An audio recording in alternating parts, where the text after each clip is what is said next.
Nós estamos aqui com mais um episódio do InovaCast, comemorando um dia super importante na saúde. É o Dia Global Mundial de Prevenção e Conscientização da Esteatose Hepática. E eu estou aqui com 3 super especialistas na área que vão trazer muitas informações importantes para você. Doutora Alzelívia Pastora. Ela é médica pela UFRN, gastroenterologista e hepatologista, professora do Departamento de Medicina Integrada da UFRN, hepatologista do Hospital Onofre Lopes e hepatologista que atua na Digestilab e na Inova Gastro. Nós temos também doutora Alana Duarte, médica formada pela UFRN com residência em clínica médica, gastroenterologia e hepatologia, com formação em gastrohepatologia pelo Onofre Lopes, médica endoscopista pelo HMWV e com atuação no consultório de hepatologia na Inova Gastro e também no Hospital Onofre Lopes. E nós temos a nossa nutricionista Natália Oliveira, nutricionista clínica com formação em terapia multiprofissional, terapia intensiva no adulto e no idoso, pelo UOL, UFRN, pós-graduada em nutrição clínica e gastroenterologia pela FVP e nutrição clínica e hospitalar pela UniRN, com atuação hoje na nossa clínica Inova Gastro e também no ambulatório especializado de cirrose hepática no UOL. Sejam muito bem-vindas a esse episódio, é um prazer tê-las aqui e vamos falar, um pouquinho da esteatose hepática, doença tão prevalente no mundo e que vem aumentando cada vez mais essa prevalência. Eu gostaria que você explicasse um pouquinho sobre o que é a esteatose hepática, Alzelívia. Muito bem. Então, esteatose hepática é um nome, é uma condição até bem conhecida, né? Mas nada mais é do que o fígado gorduroso. É o excesso de gordura dentro das células hepáticas, acima do que o que deveria ter, né? É normal que tenhamos ali no máximo 5% de gordura dentro das células hepáticas. Acima disso, há um acúmulo que pode ser patológico, pode ser patogênico. Isso a gente chama de esteatose hepática ou fígado gorduroso. E essa deposição de gordura, como acontece? Muito bem. O fígado, ele é um órgão de grande importância, né? Ele tem mais de 500 funções, são múltiplas as funções do fígado, e uma delas é o equilíbrio, né? O equilíbrio de energia, de açúcar, de gordura. Então, tudo que está em excesso no corpo, toda a energia que é colocada em excesso no organismo, o fígado acaba armazenando. Então, é como se tivéssemos na nossa casa, né? A despensa, ela existe na nossa casa para guardar os nossos mantimentos que a gente vai usar durante o período. Se a gente coloca muito mantimento, muito alimento ali, acaba muitas vezes sobrecarregando aquele local e ele passa a ser depositado em outros locais. Então, esses outros locais são as células gordurosas e o fígado, né? Então, esse acúmulo de gordura ocorre nas células hepáticas por um excesso de energia que é colocado no organismo, que não é queimado, né? Então, todo excesso de energia, seja ele esse aporte, seja por ingestão de gordura, seja por ingestão de carboidrato, enfim, todo excesso de alimento, todo excesso de energia, seja qual for a fonte, se a gente consome e não gasta, ele pode ser acumulado no fígado. Uhum. Do mesmo jeito que a gordura ela pode se acumular no subcutâneo, né? Digamos aqui, nosso depósito, nossa reserva, funcionaria mais ou menos como uma reserva, só que hepática, não é isso? Exatamente. Como uma reserva no fígado. Isso. Dentro das células hepáticas. E como é que se descobre a esteatose hepática? Como é que eu sei que eu vou ter que eu tenho esteatose hepática, por exemplo, direcionada para a população aí leiga? Muito bem. O diagnóstico mais evidente, com uma certa precisão, é a ultrassonografia, né? Uma ultrassonografia do abdômen, que é um exame simples, barato, de fácil acesso, indolor, não invasivo, em que o médico que está fazendo, ele consegue avaliar, ele sabe o que é um fígado normal e há mudanças ali na estrutura do fígado que determinam que há um excesso de gordura, tá? Nem sempre, às vezes, os exames de laboratório, exames de sangue podem sinalizar que há algo errado no fígado, por exemplo, a alteração das enzimas do fígado, as conhecidas como TGO e TGP. Então, quando tem uma elevação de TGO e TGP, isso pode sinalizar, aliás, isso sinaliza que há alguma coisa ali acometendo o fígado, mas nem sempre aquela elevação é por causa da esteatose. Então, a esteatose em si, a presença de gordura no fígado, ela é melhor avaliada por um exame de imagem. Um exame de imagem mais simples, a ultrassonografia de abdômen. Então, se eu fizer meus exames de sangue, não tem alteração, eu não tenho gordura no fígado? Não necessariamente, certo? Isso, Nem sempre a gordura no fígado ela vai alterar os exames de sangue, isso. tá? Então, os exames laboratoriais, eles normais, eles não afastam a presença de gordura no fígado. Para a gente saber, tem que fazer um exame específico. No caso, um exame de imagem, o mais simples, uma ultrassonografia de abdômen. Alana, eu gostaria que você falasse um pouquinho sobre a necessidade de investigação. Qual é o público que normalmente deve investigar esse problema? Então, a gente tem mais ou menos 2 formas de descobrir a gordura no fígado. Uma, digamos, acidental, por achado de exame. O paciente tinha outras queixas e, por acaso, por outros motivos, uma ultrassonografia, como a doutora Alzelívia falou, foi solicitada e se encontrou uma gordura no fígado, né? O que não se estava esperando inicialmente. E tem o perfil de pacientes, que é o pacientes que são pacientes que compõem, estão naquele contexto da síndrome metabólica, que tem diabetes, pré-diabetes, hipertensão, dislipidemia, que seria o quê? Colesterol elevado e ou triglicerídeos elevados, obesidade, sedentarismo, enfim, todo esse contexto, um ou mais desses pré-requisitos, né? E aí são pessoas candidatas a serem avaliadas para esteatose hepática. Certo. E quando a gente fala em fatores de risco, por exemplo, a parte hereditária, a parte genética, ela também tem relevância? Também temos 2 faces a analisar. Existe a esteatose do paciente magro, que aí o componente genético é forte, é o paciente que não tem aquele biotipo, né, da síndrome metabólica. E existe, por outro lado, o paciente que tem histórico familiar, por exemplo, de diabetes. Isso aí vai, sim, influenciar no contexto desse paciente. Isso. Então, se existe na família, principalmente pacientes que têm parentes de primeiro grau com esteatose, eles têm, né, um risco maior de desenvolver esteatose hepática, É né? possível que sim, são pacientes candidatos à avaliação. Isso. E o que, dentro da história clínica, o paciente ele deve, observar da história clínica não, desculpe, dentro dos hábitos, né, de vida dele, que ele deve observar que pode promover essa alteração? Então, especialmente os pacientes que já têm algum fator de risco para síndrome metabólica, eles devem se observar quanto a hábitos de vida, de dieta, de alimentação, né? Que tipo de alimentos estão sendo ingeridos, se a dieta é balanceada, é equilibrada, ou se é rica em carboidratos, açúcares, ultraprocessados. E, por outro lado, se é um paciente que está em atividade plena, atividade física, ou se é um paciente que está sedentário, por exemplo, são 2 pilares de hábitos de vida que fazem toda a diferença nesse contexto.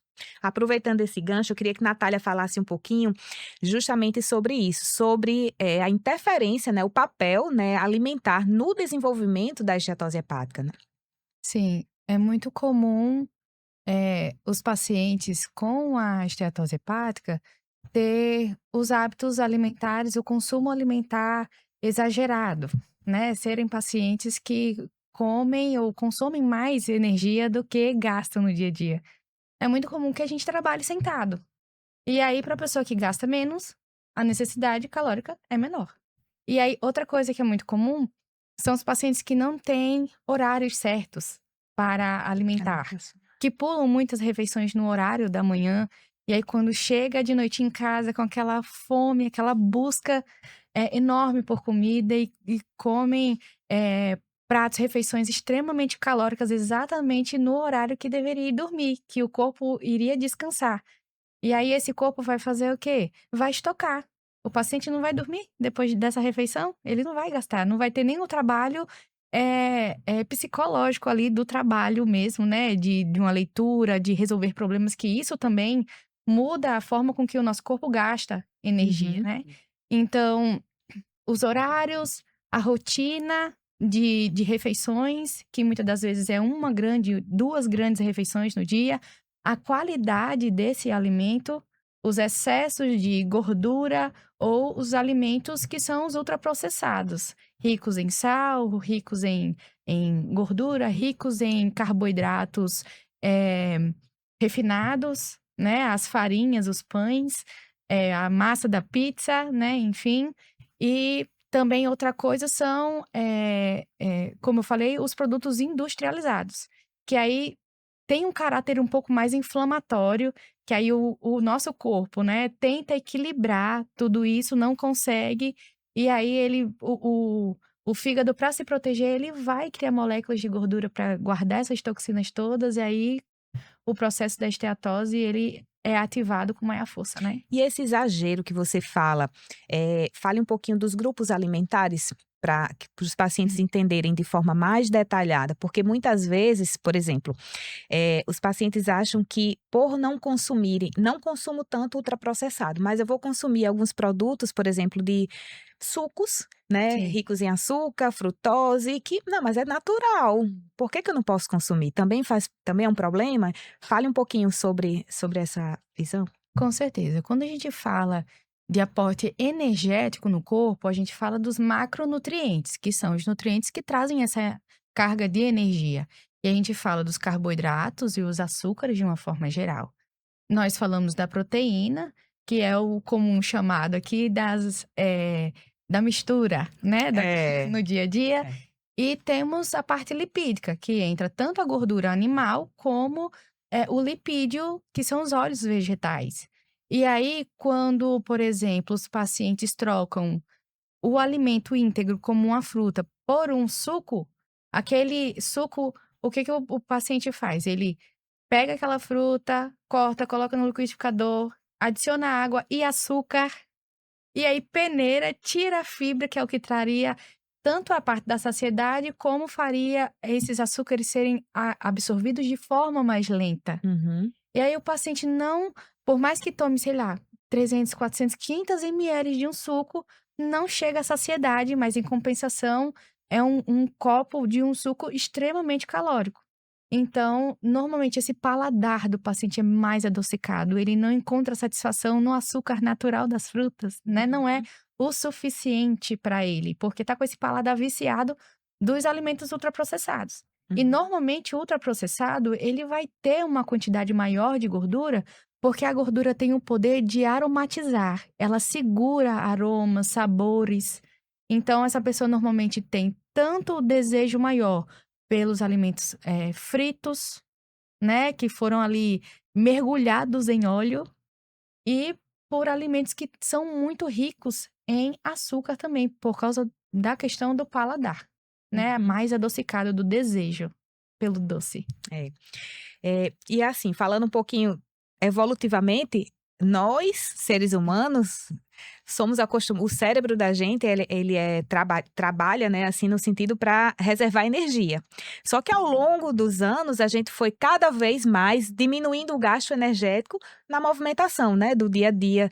Trabalhamos mais sentados, temos mais serviços sem movimentação do corpo, ocupamos a nossa rotina e acaba que a gente deixa pouco tempo reservado para atividade física, fomos mudando muitos hábitos, mas, né, o mecanismo lá cerebral, ele continua lá querendo gastar energia, então ele vai acumular essa energia, né, essa gordura e esse açúcar como reserva para um momento de estresse que não vai acontecer. Então eu vou guardando e não vou gastando. E isso faz com que o corpo, ele, né, prenda. Então, tudo que é bom, o nosso cérebro, ele é esperto. Ele aprende assim, ó, é bom, então eu quero mais. Então se traz alguma emoção positiva, alguma, né, sensação de saciedade, um paladar bom, libera ali alguns neurotransmissores, né, que dão sensação boa, de prazer. Sensação de prazer no corpo. Então, eu vou querer mais, e de forma não racional, não intencional, a gente vai, né, replicando isso no dia a dia. E se você não ali parar, não tiver a consciência de que isso está levando a um problema, acaba que a coisa se cronifica. Eu queria falar falar um pouquinho, Alan, você falou de sedentarismo. Muita gente acha que, pronto, a maioria das pessoas trabalha sentado, não tem muita atividade. Não, mas eu trabalho em pé. Eu sou uma vendedora, por exemplo, trabalho em pé o dia todo, então eu faço atividade física. Isso conta? Isso conta em queima de caloria, mas não necessariamente em mudança de metabolismo, em estímulo ao metabolismo, estímulo à circulação, estímulo à condição cardiopulmonar, né? Então, sim, é melhor trabalhar em pé do que deitado em termos de queima de calorias. Mas para corrigir ou prevenir um distúrbio metabólico, não somente. E Alzelívia, outra coisa também, né? As fases da vida que a gente vai tendo. E a gente sabe que a síndrome metabólica é uma doença multifatorial, né? Eu queria que você falasse um pouquinho o significado, síndrome metabólica, e também falasse um pouquinho da relação dela com a menopausa. Se a menopausa entra como fator de risco ou não nesse processo. Muito bem. Como a Lana já comentou, que é uma síndrome metabólica, né? Síndrome metabólica é um conjunto de doenças, de situações, de condições que mexem com o metabolismo dos açúcares, das gorduras, né? E aí vem a questão da obesidade, diabetes, colesterol elevado, triglicerídeos, sedentarismo. Então, esse conjunto de situações de patologia a gente chama de síndrome metabólica, né? E a síndrome metabólica, ela é, hoje em dia, diga-se de passagem, a doença mais prevalente no mundo, exatamente pelo que já foi comentado aqui, né? O aumento da ingesta de alimentos muito calóricos e a diminuição no gasto disso, né? E alguns pacientes até comentam, mas por que isso só agora? Será que você está diagnosticando? Obviamente, está se diagnosticando mais. Mas é pela nossa própria evolução, como você bem comentou, né? Nossa própria evolução do sedentarismo, da cada vez mais menos gasto de energia. Então, realmente, isso está mais prevalente. E a esteatose hepática, ela entra no contexto da doença metabólica com a síndrome metabólica no fígado. Uhum. E ela é, na verdade, ali a pontinha do iceberg, né? A gordura no fígado, ela expressa algo muito maior, uma doença muito maior. Isso está relacionado não só à questão do metabolismo dos açúcares de gordura, mas também em relação hormonal. E a mulher, por ser um ser cíclico, né, do ponto de vista hormonal, no processo de menopausa, em que ela vai diminuindo a produção do estrogênio, isso vai aumentando a probabilidade de doença metabólica, porque aumenta a probabilidade de resistência à insulina, aumenta o risco cardiovascular. Então, de fato, as mulheres na menopausa, as mulheres desse processo de climatério e menopausa, elas têm sim um risco maior de desenvolver a esteatose hepática por essa mudança, essa diminuição no estrogênio, na produção de estrogênio e aumento no risco cardiovascular, aumento no risco de produção de colesterol e aumento da resistência à insulina, que pode ou não levar a um diabetes tipo 2. Então, mesmo que até essa fase você não tenha tido nenhuma alteração, pelas alterações que acontecem nessa fase, vale a pena você, o paciente, ter o gatilho, né, e o médico que acompanha de investigar isso aí também, porque fica muito voltado para a parte, né, dos hormônios ginecológicos e a gente esquece um pouquinho que o hormônio ginecológico ele tem a função ginecológica, mas ele circula no corpo todo e ele vai ter funções em outros órgãos-alvo e um deles é o fígado. E na mulher, o estrogênio, ele é protetor, né? Então, por isso que as mulheres dizem a vida toda, eu não mudei meus hábitos alimentares, eu faço atividade física, mas aí agora, nesse processo climatério, eu ganhei peso, a minha barriga, eu não tinha abdômen, agora minha barriga está aumentando. Mas é exatamente por essa queda de estrogênio. E isso reflete sim no fígado, Uhum. porque essa gordura visceral, que é a gordura abdominal, esse aumento do volume abdominal, ele reflete também no fígado, aumenta a gordura, o acúmulo de gordura nas células do fígado. Alana, tem alguns mitos, né, que a gente escuta assim na cultura popular que os pacientes trazem para a gente sobre. Eu queria que as duas conversassem sobre isso, certo? Sobre a utilização de fitoquímicos, né, chás, suplementos, enfim, de produtos naturais que são detox, né? Vou usar isso aqui para limpar o fígado. Eu quero a visão da hepatologista e da nutricionista nesse processo. Alana, você pode começar e depois Natália faz o fechamento. Muito bem. Então, assim, primeiro que tem a questão ainda enraizada na nossa população de que produtos naturais, produtos à base de plantas não teriam eventos colaterais associados, né? Mas, infelizmente, tem, como alguns medicamentos têm, inclusive sobre o fígado, que é um grande órgão metabolizador, né? Que essas substâncias acabam passando pelo fígado, o fígado precisa processá-las, metabolizá-las e metabólitos, que são produtos dessas reações, podem ser tóxicos para o fígado. Esse é um ponto. O outro ponto é, nem tudo que se pensa que faz bem de fato, do ponto de vista de comprovação científica, a gente consegue chegar lá. Talvez por falta de estudos mais robustos, por falta de doses adequadas, mas assim, a maioria do que se vê na mídia de propostas de detoxificação com produtos naturais, a gente não consegue robustez na literatura para confirmação. Isso. E como é que funciona essa parte da dieta detox, Natália? É, o detox é excelente, é uma função do fígado, é necessária, sempre acontece, independente de o paciente estar fazendo uso de uma suplementação ou não, porque é uma função orgânica.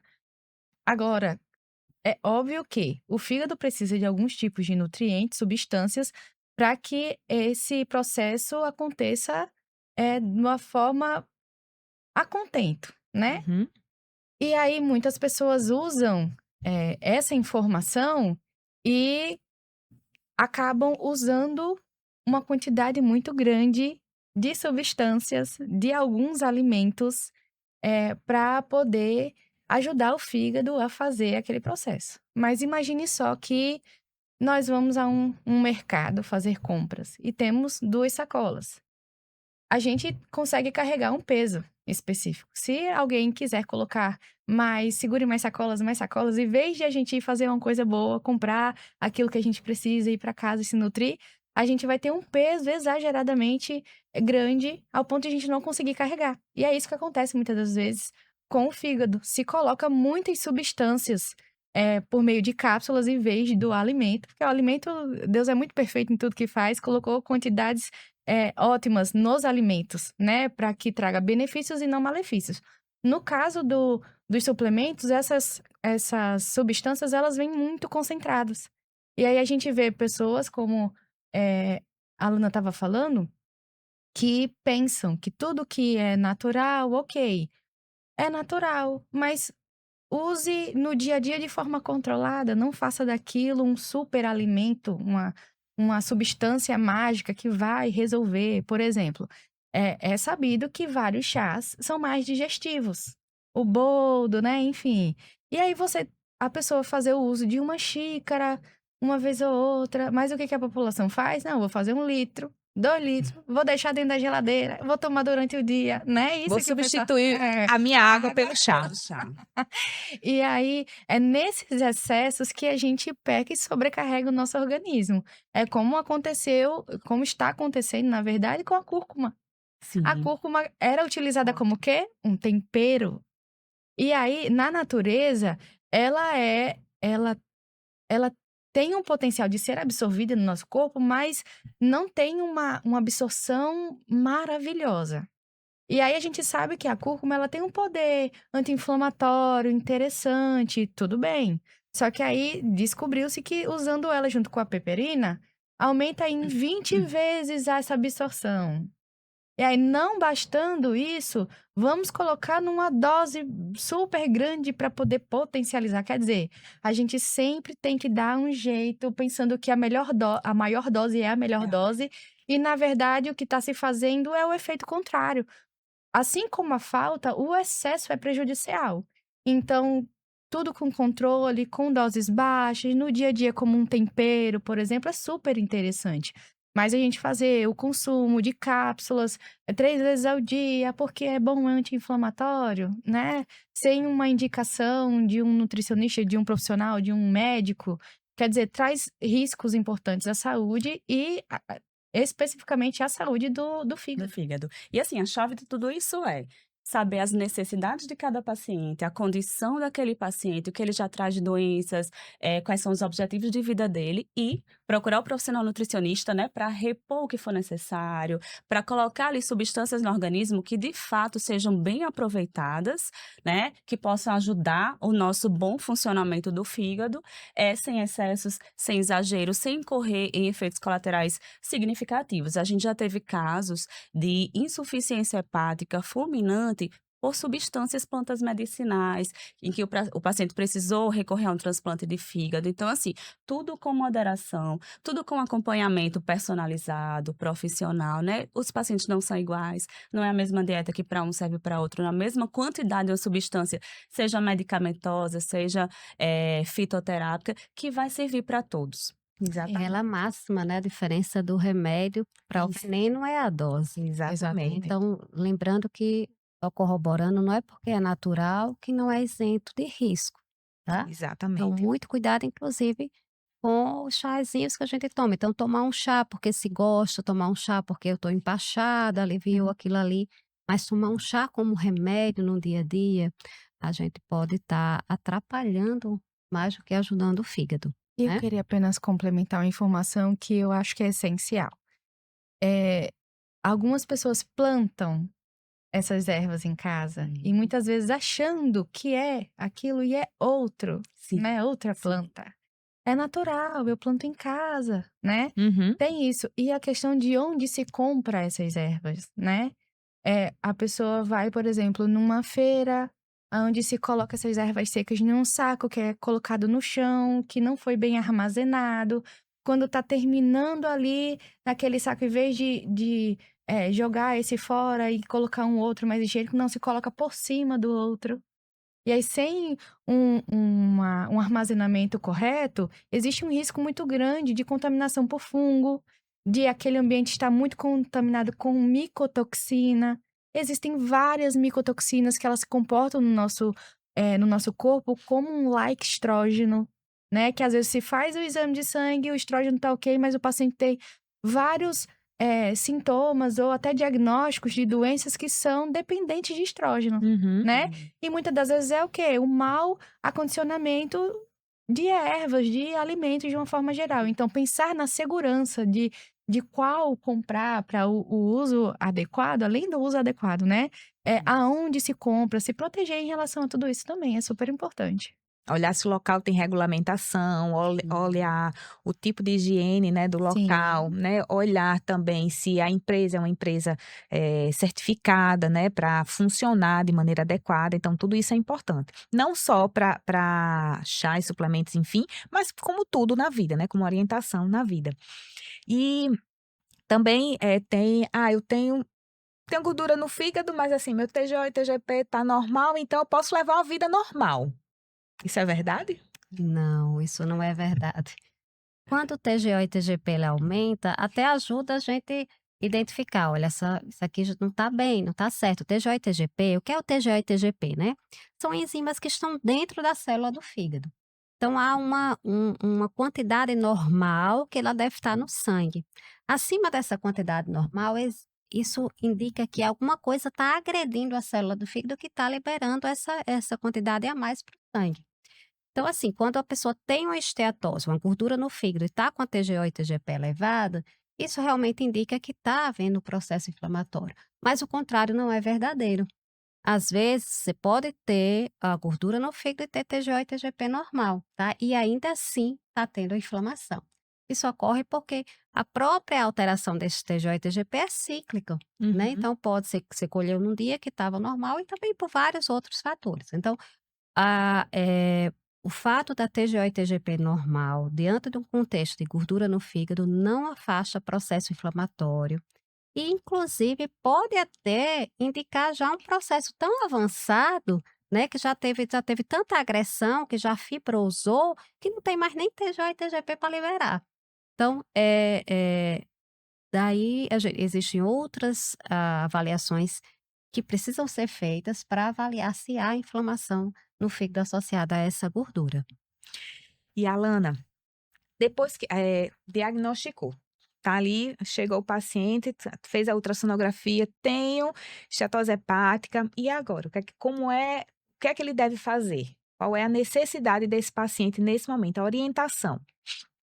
Então, aí a gente tem o pilar da avaliação diagnóstica e o pilar da terapêutica, né? Então, o pilar da avaliação diagnóstica vai envolver exames de sangue variados, né? Sobre inflamação de fígado, sobre a condição metabólica, dentre outros, para avaliar causas e consequências de doença hepática, tanto metabólicas quanto para fazer diagnóstico diferencial. Será que tem outra doença acontecendo além da metabólica? Então, exames laboratoriais, a imagem que às vezes o paciente já traz, né? Como a ultrassonografia, uma avaliação de scores metabólicos e de fibrose. São cálculos médicos que a gente tem à disposição, inserindo dados do paciente, dados de medidas de paciente, de gênero, de idade, de condições de saúde, de exames laboratoriais, que a gente vai fazer como que uma estimativa de risco e avaliação se esse paciente já está incorrendo numa condição que não seja a condição inicial da doença gordurosa, por exemplo.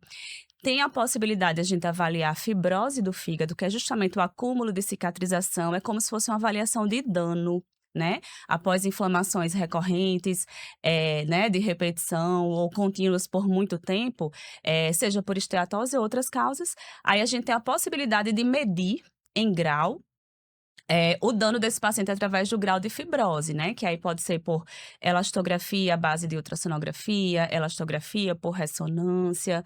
E, por último, a avaliação por biópsia hepática, né? Que aí a gente vai fazer diagnóstico diferencial também pelas características do tecido do fígado, avaliar a inflamação e também grau de fibrose.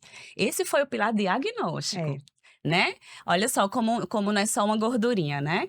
E o pilar terapêutico, aí eu costumo falar que a gente tem que seguir degraus. O degrau da mudança de estilo de vida, que aí entra o educador físico e profissional nutricionista, fundamentais e que permeiam todo esse processo, né? Antes, durante e depois de outros tratamentos. Tem o degrau do tratamento medicamentoso, que vai tratar todas as condições de alteração metabólica que o paciente tenha, diabetes, pré-diabetes, hipertensão, dislipidemia, a própria obesidade, né? Que a gente tem mais recursos hoje em dia medicamentosos quanto a isso. O último pilar seria o pilar do tratamento invasivo de fato, a cirurgia metabólica ou cirurgia bariátrica. Todo mundo precisa de biópsia? Nem todo mundo. Até porque a biópsia, por ser um procedimento invasivo e de relativo difícil acesso, a gente, como eu falei, a gente tem scores, né, cálculos médicos que a gente pode fazer para avaliar o risco do paciente e a condição dele, para estadiar a doença, né, em termos de inflamação e de fibrose, né. E, por outro lado, quando a gente tem dificuldade com esses recursos, com essas ferramentas não invasivas, quando a gente tem dificuldade de estadiar a condição do paciente ou de fazer o diagnóstico diferencial, será que é a doença metabólica que está causando tudo o que eu estou encontrando no paciente? Ou será que ele tem uma doença genética do fígado, outro tipo de doença de depósito? Aí a biópsia entra. Então, quando todas as outras ferramentas não invasivas não puderam nos dar todas as respostas necessárias, a gente entra com a biópsia. Isso. Nem toda esteatose, ela é igual, né? A esteatose é uma resposta do fígado a um processo inflamatório, a uma agressão. Ele responde na forma de depósito de gordura no fígado. Isso tem várias causas. A tradicional, né, que hoje mudou um pouquinho a nomenclatura, que era NASH, agora é MASH, que é relacionada à doença metabólica, mas também tem outras causas, como, por exemplo, o uso de álcool, né, que leva à esteatose hepática, mais alcoólica. Tem outras doenças genéticas que podem levar ao desenvolvimento da depósitos de gordura no fígado. Então, você viu, tem esteatose hepática no ultrassom, a gente tem que entender o que é essa esteatose. A partir daí entra todos esses processos, né, do pilar diagnóstico que a Alana falou. Entendi qual é a causa, então qual é o grau dessa esteatose? Qual o nível de comprometimento que ela está provocando, né? Aí, a partir daí, a gente vai fazer todo o planejamento de segmento desse paciente. E dentro desse planejamento, Alzelívia, também tem avaliação de risco cardiovascular, né? Avaliação de lesão em outros órgãos-alvo que pode estar associada ao processo. Fale um pouquinho da gente, Isso pra gente mesmo. sobre isso. Só pegando o gancho aí do que vocês falaram, extremamente importante, né? A gente está aqui tratando da doença hepática mais prevalente no mundo, que é a esteatose hepática ou a gordura no fígado associada à síndrome metabólica. Então, hoje, no mundo todo, a principal causa de gordura no fígado é a síndrome metabólica, que já foi falado aqui, diabetes, hipertensão, sobrepeso, obesidade, enfim. Existem outras causas, né? A esteatose hepática, como já foi dito também, a gordura no fígado dentro desse contexto da doença metabólica, ela só é a ponta do iceberg. Ela é um sinal de que algo muito mais complexo está ocorrendo, né? E o principal sinal, o principal efeito, vamos dizer assim, o sentinela, né? O fígado ele é sentinela, ele indica que algo maior está por trás. E o principal disso é o risco cardiovascular. Então, as pessoas que têm esteatose hepática relacionada à síndrome metabólica, elas morrem muito mais de doença cardiovascular do que propriamente complicação do fígado. É muito comum as pessoas chegarem no nosso consultório, os pacientes muito preocupados com o fígado. Doutora, meu TGO, eu estou com gordura no fígado, meu TGO e TGP estão alterados, eu quero tomar um remédio, eu quero resolver essa questão do fígado. Claro, isso é evidente que deve ser tratado, obviamente, mas isso vai muito mais, o tratamento vai muito mais além, como a doutora Alana comentou, do que isso. Então, já existem trabalhos, estudos, trials, mostrando que o fator preditivo, ou seja, a presença de uma gordura no fígado hoje, ela prediz um evento cardiovascular há 10 anos, daqui a 10 anos. Ou seja, alguém que infartou hoje, alguém que teve um AVC hoje, 10 anos antes ele tinha gordura no fígado. Certo? E muitas vezes aquela gordura era uma gordurinha leve, tinha TGO e TGP normais, entende? Então, assim, a questão a esteatose, se é leve, se é acentuada, se é moderada, se tem TGO e TGP normais ou alterados, é importante isso no contexto do fígado. Mas a presença da gordura no fígado, ela vai muito mais além do que a lesão própria do fígado. E isso indica um evento cardiovascular, ou seja, está acumulando alguma coisa ali no fígado, mas o fígado está tentando filtrar esse excesso. Mas se não for tratado agora, ele não vai conseguir guardar esse excesso. E esse excesso vai se depositar em outras estruturas, principalmente estruturas vasculares, que são mais fininhas e vão obliterar e causar um infarto, quando isso é no coração, um AVC, quando isso são nos vasos cerebrais, na carótida, entende? Então, a esteatose hepática, ela vai muito mais além do que algo só no fígado. Exatamente. E outra questão também é o risco de levar a cirrose hepática e câncer de fígado, não é? Fale um pouquinho Exatamente. sobre isso também. Então é isso. Quando a gente está diante de uma esteatose hepática, como a Alana muito bem falou, a gente tem que diagnosticar, como vocês já comentaram, né? O pilar do diagnóstico. Essa esteatose, a principal causa, a gente tende a pensar em doença metabólica, vai ser outras causas. Afastei as outras causas, afastei álcool, né? Que é a segunda principal causa de gordura no fígado é álcool, e não precisa ser alcoolista, não precisa ser alcoólatra, né? Entre aspas, para ter gordura no fígado, tá? Hoje a gente já sabe que não existe quantidade segura para uso do álcool, assim como não tem para o cigarro, não existe quantidade segura. Então, a bebida alcoólica também causa, mas afastei essas causas. Avaliei que essa doença é por causa da doença metabólica. Eu tenho que tratar esse contexto metabólico, porque A gordura no fígado pode indicar um evento cardiovascular, como eu falei mais à frente, mas também algumas pessoas, tá? Essa gordura no fígado pode, ao longo prazo, se não for tratada, causar inflamação, fibrose, são cicatrizes, né? Tá em tanta inflamação, o fígado ficou inflamado por tanto tempo, e aí a gente escuta muito, o fígado regenera. Sim, ele regenera, ele é um órgão que regenera. Só que ele vai regenerar com novas células, com células funcionantes até um determinado período, até um determinado ponto. Ultrapassou aquela capacidade dele de regenerar com novas células, ele vai regenerar,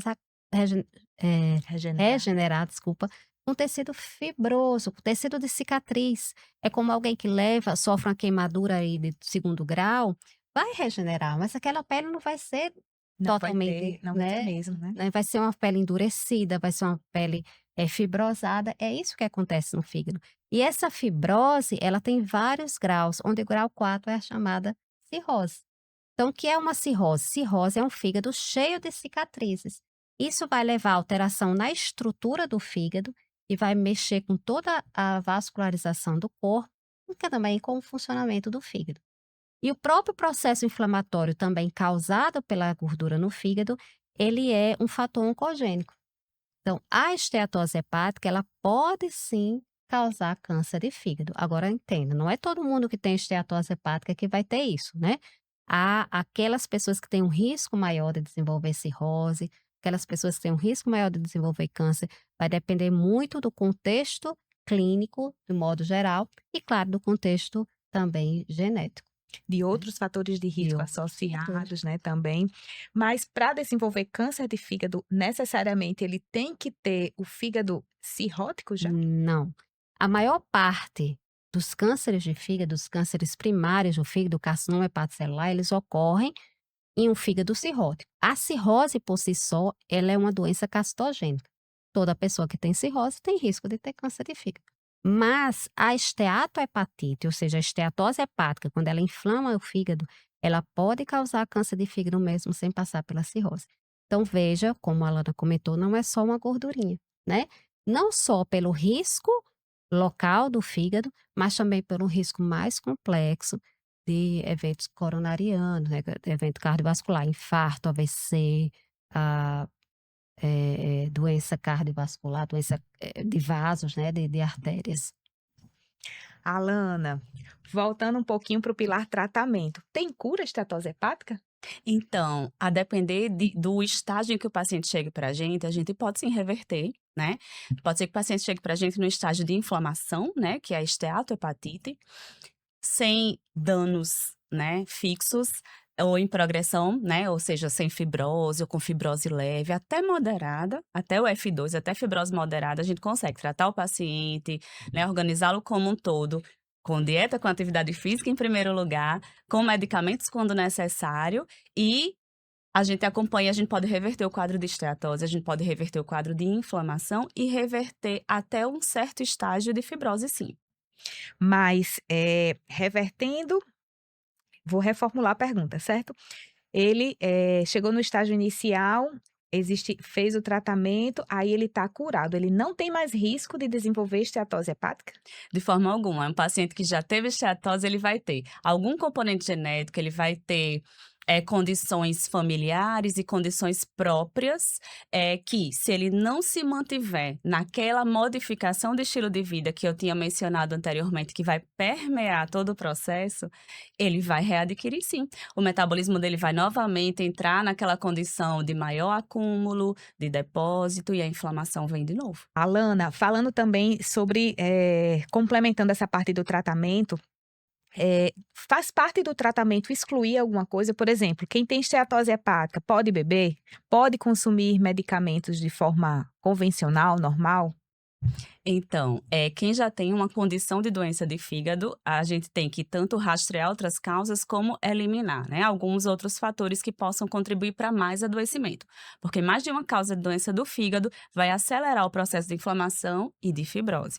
Então, o álcool é um grande vilão para o fígado, né? É uma substância tóxica para o fígado, é o tóxico do fígado mais clássico que a gente conhece, né?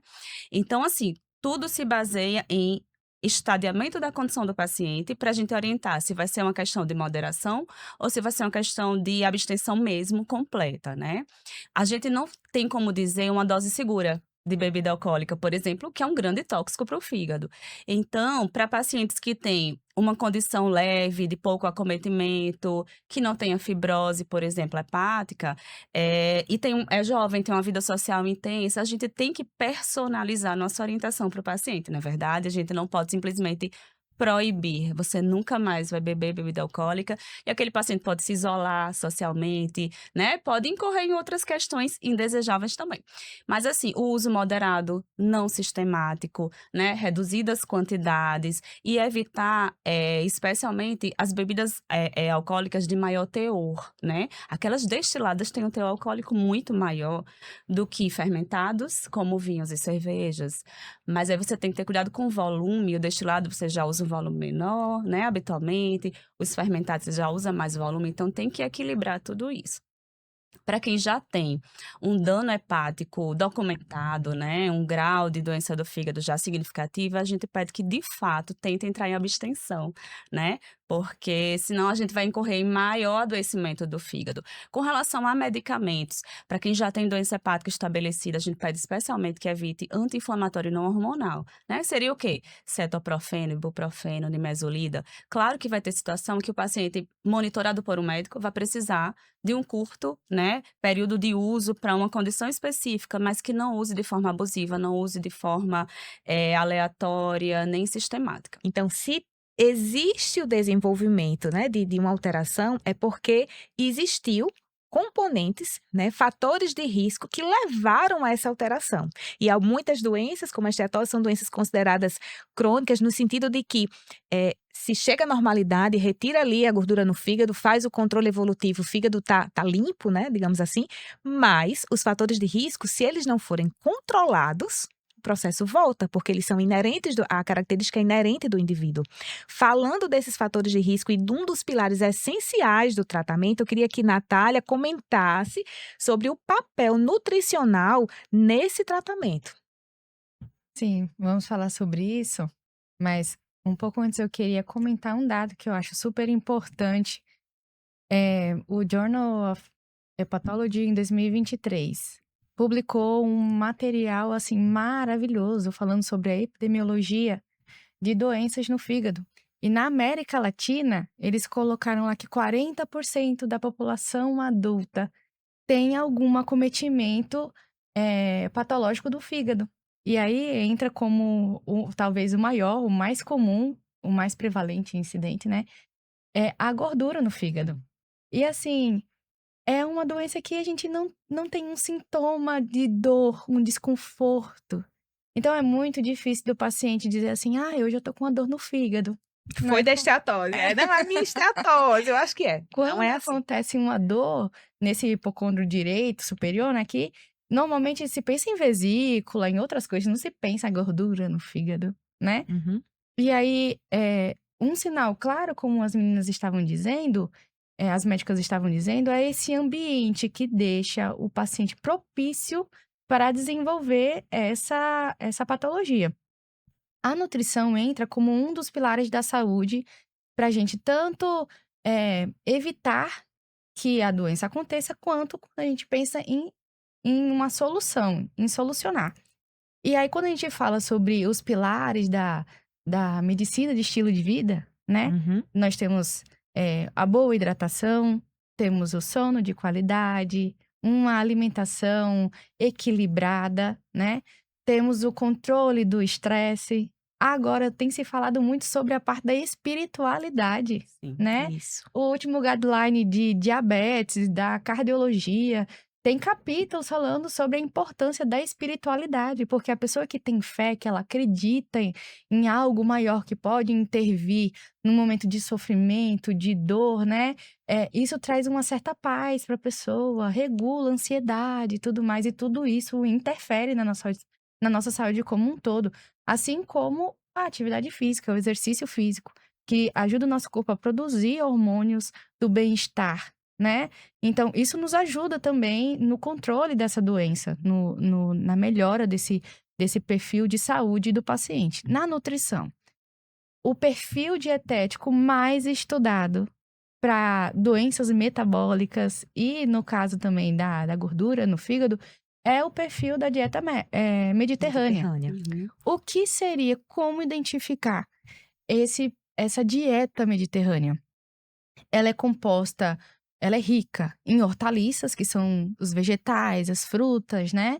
De uma forma geral. Grãos integrais. A principal fonte lipídica é azeite. A parte proteica dessa dieta, ela é principalmente de carnes brancas, né? Não que a carne vermelha eu, pelo menos, não demonizo, mas é como nós já vemos repetidamente falando, a quantidade dessas coisas, dos alimentos, das substâncias, elas são muito importantes. E aí, diminuir essa carne vermelha do dia a dia é importante também, é uma característica desse perfil dietético, né? Uhum. Então, esse perfil, a dieta mediterrânea é a mais estudada como uma forma terapêutica, nutricional de cuidar desse paciente, certo? E aí, os peixes, por exemplo, se fala muito, tem que ser um peixe rico em ômega 3. Aí, nós aqui no Brasil não temos de fácil acesso a esses tipos de peixe, mas aí a gente entra com uma suplementação do ômega 3, que é super interessante, ele é anti-inflamatório, ele regula muita coisa no nosso corpo, fortalece a parte de sistema imunológico, e aí a gente consegue fazer adaptações nesse perfil de dieta do paciente, em quantidades, enriquecer em fibra, né? Para que ele tenha um controle metabólico melhor, para que o açúcar ele seja absorvido de uma forma mais lenta, para que ele não tenha picos de glicose, né, no sangue, no dia a dia. Então, esse perfil de dieta, ele é o melhor descrito na literatura para o tratamento, para o manejo da esteatose hepática. E, Natália, falando dos objetivos nutricionais, qual é o objetivo nutricional, falando em perda de peso, assim, para o paciente? Todo mundo precisa perder, por exemplo, pessoa que já é magra, já está dentro do IMC adequado, não é classificada como obesa, ela precisa perder peso também? Pronto, a literatura diretriz que traz essas informações para nós diz que a redução de peso entre 5 a 7% numa pessoa que tem sobrepeso ou obesidade já vai trazer resultados super satisfatórios, super interessantes para esse paciente diagnosticado com esteatose. Perfil lipídio, glicêmico, a inflamação, a redução dessa inflamação já é visível com essa perda de peso.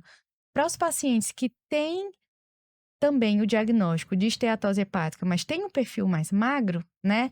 A literatura também diz que a perda de peso, agora num quantitativo menor, em torno de 3% desse peso do paciente, reduzindo, ele também terá pontos super positivos como resultado dessa perda de peso. Então, faz parte do processo terapêutico, do objetivo na mudança da alimentação, para trazer melhores resultados, um perfil melhor metabólico para esse paciente, redução dessa inflamação, a perda de peso, sim. Existe alguma evidência da ação da microbiota nesse processo? Com certeza, absolutamente, né? A nossa microbiota, ela produz muitos metabólicos que são importantíssimos, tanto para a integridade do intestino, né? Para que substâncias que estão na luz do intestino, dentro do intestino, não passem para a nossa corrente sanguínea. E aí a gente falou várias vezes aqui sobre o processo inflamatório do fígado, Quando a gente tem uma boa microbiota, ela protege o nosso fígado em que sentido? Ela consome as fibras, fermenta, produz substâncias que ajudam na reparação dessas células, desse epitélio intestinal, e aí essa barreira íntegra faz com que muitas substâncias que não deveriam ser absorvidas não sejam absorvidas. O nosso intestino, ele é fantástico e ele tem receptores, tem bracinhos que captam substâncias que devem ser absorvidas, né? Essa absorção deve ser seletiva. Quando esse epitélio ele não está íntegro, passa muita coisa para a corrente sanguínea que não deveria. Tudo isso que é absorvido no intestino, ela vai para a veia porta, e a veia porta é a porta de entrada para o fígado. E aí o fígado fica assim, meu Deus, tá chegando um monte de coisa, o que eu faço, né? É esse processo inflamatório que acontece do fígado tentando dar um jeito de proteger o resto dos órgãos, o nosso corpo como um todo, né? E todos esses excessos, tanto de partículas de micro-organismo, como substâncias, excesso de medicamentos, de químicas, tanto da parte alimentar, como absorvido de coisas que a gente passa na nossa pele, de poluição ambiental, tudo isso vai chegar no nosso fígado, né?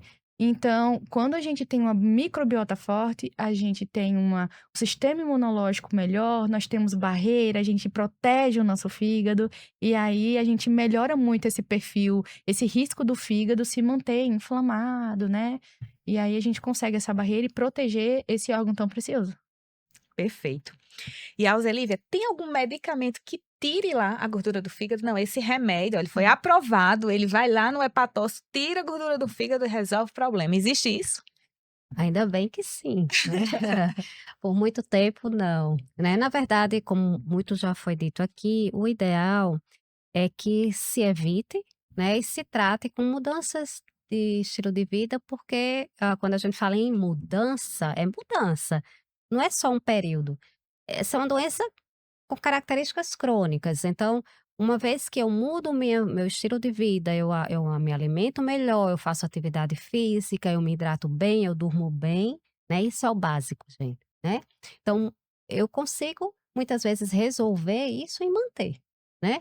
Mas tem situações, quando há realmente inflamação, em que precisa de intervenção, e hoje a gente já tem medicamentos, sim, para isso, comprovados, né, muito bem estudados, seguros, né.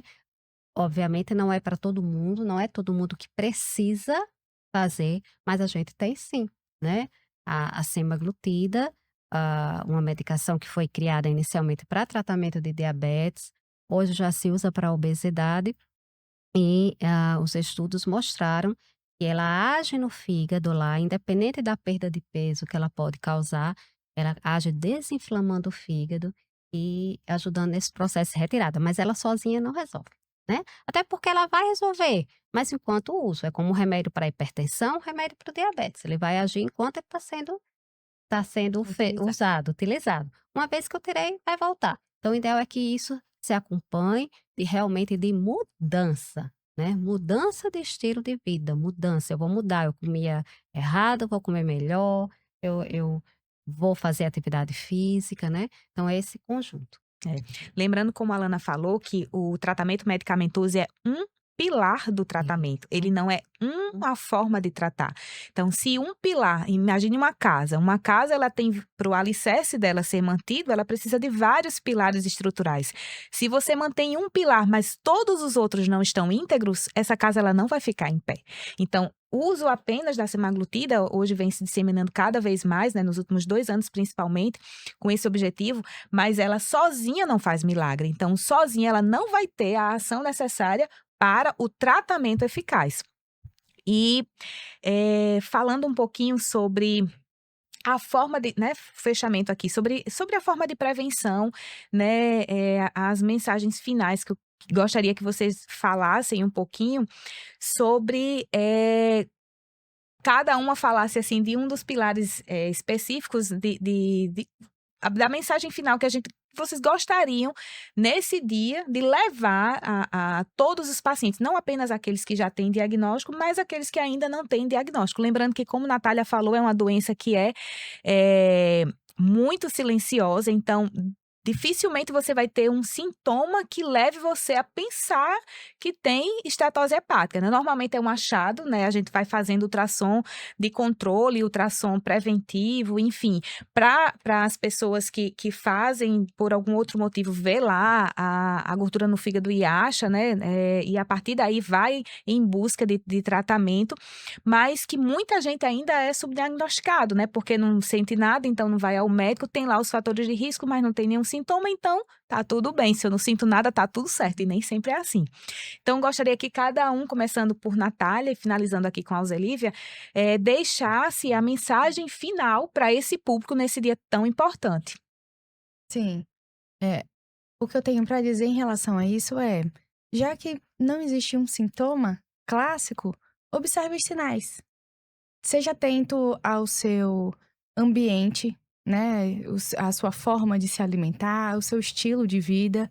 É importante dizer que uma simples circunferência de cintura, se mulheres têm mais de 82 centímetros da menor porção, né, do abdômen, se o homem tem mais de 90 centímetros, é um sinal muito importante de que você tem uma gordura acumulada nesse ambiente, né, nesse local, a visceral, e que ela causa muitas questões metabólicas. Então, fique atenta a esses sinais, já que não tem sintomas e tem sinais. E ao averiguar esses sinais, vá procurar ajuda, né? Não espere o sintoma vir. Porque quando a gente percebe, ou ouve o relato de um paciente que disse que sentiu a dor, nesse caso, é um paciente que a gente já... As ferramentas, elas são mais escassas. Aí a gente não fala de cura, a gente fala apenas de um controle, né? Então, observe-se o seu corpo, os sinais, os seus hábitos do dia a dia e mude, né? A conscientização, ela deve acontecer assim como a mudança, né? De tudo que é feito no dia a dia para que a gente não chegue num diagnóstico e se tiver o diagnóstico, a gente consiga reverter o mais breve possível. Alana. Então, eu costumo dizer que depois dos 30 anos de idade, ninguém escapa de ter que fazer modificações de dieta, de atividade física. Em algum momento vai chegar, né, para nós essa necessidade. Então, eu quero chamar a atenção, assim, para a saúde global da gente, que a gente dê mais atenção, especialmente na fase adulta, mesmo que você ainda não tenha recebido nenhum diagnóstico específico, que você observe se você está dentro de fatores de risco, e que a gente procure dar o devido valor no contexto aqui da esteatose hepática. Nem é só uma gordurinha, mas também não é uma sentença, uma condenação. Vamos procurar saber se temos, vamos já começar a melhorar nossa condição de vida, vamos procurar avaliação médica, né, com as várias ferramentas que a gente tem à disposição para a gente entender em que estágio a gente está, né, e procurar o devido tratamento. Pode ser que dieta e atividade física sejam o suficiente. Pode ser que precise de medicamento, mas aí vai precisar de uma avaliação personalizada, né? E alguns casos mais selecionados, o tratamento cirúrgico, sim, é possível que isso aconteça, que exista essa necessidade. Mas busque se olhar. Em que contexto você está? Você está num contexto de risco? Então vamos começar a se organizar, a fazer nossas mudanças e procurar avaliação especializada. Alzelívia. Muito bem. Então, resumindo, né, tem duas situações em que a gente pode detectar a esteatose. Naquela situação em que a pessoa teve, por exemplo, um desconforto abdominal e fez uma ultra para investigar isso, descobriu a esteatose. Descobriu a esteatose, então vamos investigar a causa dela e fazer o tratamento nesse contexto. E a outra é que você não sabe, doutora, quem precisa, né? Eu acho que a minha mensagem final vai ser essa: quem precisa investigar? Já foi bastante dito aqui, mas aquelas pessoas que têm fator de risco.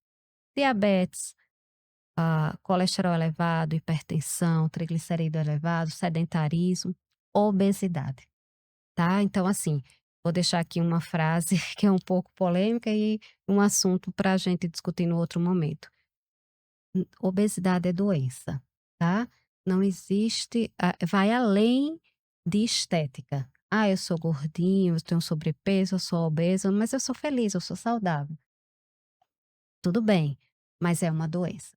Então, a obesidade por si só, ela já é um fator de risco para várias outras doenças, inclusive para a esteatose. Então, mensagem final: se você se encaixa em uma dessas situações, procure um atendimento médico, né? E peça: eu queria fazer uma ultrassonografia para ver como está meu fígado, né? E em achando a esteatose, investigar a causa realmente, se está relacionada só a essa questão metabólica, como a Alana já falou, e realmente avaliar se tem inflamação, avaliar se já tem complicação como fibrose e avaliar também, junto com o seu médico, junto com o nutricionista, com o educador físico, a melhor forma de tratar. Perfeito. E com essas informações riquíssimas em qualidade, nós finalizamos o episódio de hoje e aguardo você no próximo episódio.